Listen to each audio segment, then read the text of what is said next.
Hey guys, welcome back. So today we're going to practice how to actually improve your core stability and what that really means. So here's the thing. We look at the core and we think six-pack. And if someone's doing handstands, if someone's doing just looks the part, we think they have amazing core stability.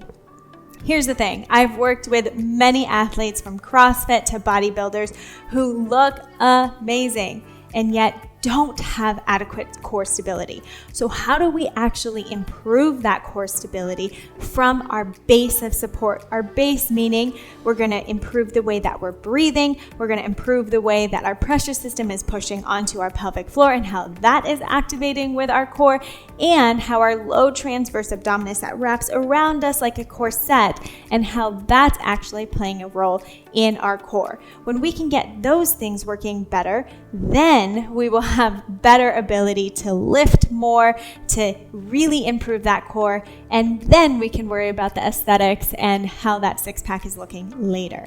So one of the first things I like to do is really starting to understand how to play with all of that. So we're going to lie on our back. Okay. Now here, I'm just going to start to practice how to breathe out and kind of contract my pelvic floor. So for ladies, this means that I'm going to think of pulling a blueberry up and in.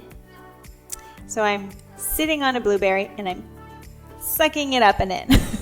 For a man, you're going to think that you're walking into really cold water and you're pulling your balls up and in. These are the cues I've been told. Don't kill the messenger. Okay? So we're going to take a deep breath in and think about those cues for the pelvic floor. So we take a breath in through the rib cage. As we breathe out, feel that rib cage come down and close together. Feel that pelvic floor kind of turn on. Now we want to kind of hold this. It's not going to be completely stable and we're not tensing anything, but it's just going to be held in a little bit of contraction. So again, a breath in and a breath out.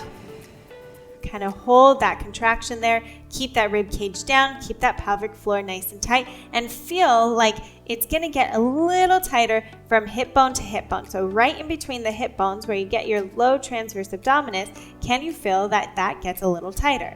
If not, try it again. Relax. Breathe in. So right now it's nice and squishy. Breathe out. And feel it kind of get a little bit tougher. Okay, so that should get a little tighter. Now we want to practice holding that position. So now holding everything, I can still breathe.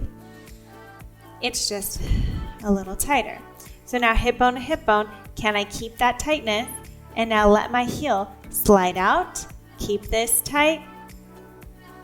And let my heel slide in. So I can keep kind of banging on my hips, seeing what I feel. And then rechecking, am I pulling my pelvic floor up and in? Am I keeping that rib cage down without rounding in my shoulders, but actually relaxing in my upper back? And am I letting my hips move at all? So this is a good indicator.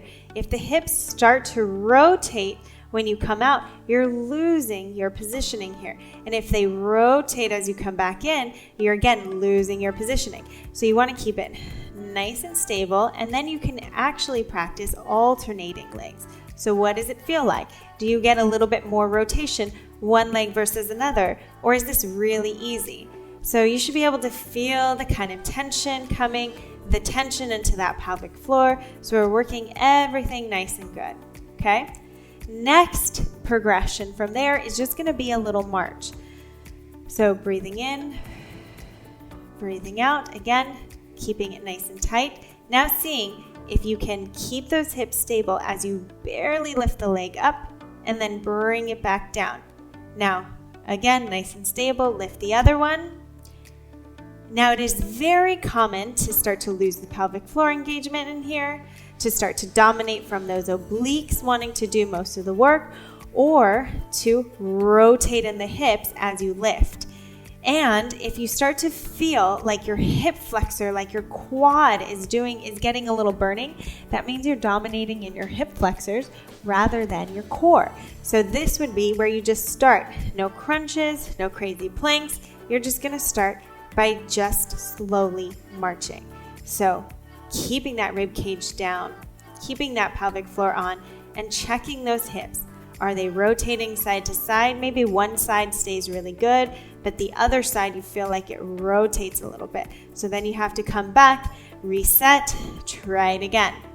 See what it feels like. If you completely relax, do you feel your pelvic floor turn off?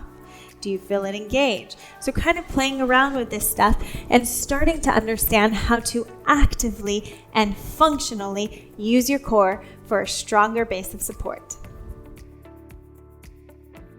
Thanks for watching, guys. I hope you're enjoying it. Don't forget to like and comment below to let me know what you think, and subscribe so you don't miss any in the future.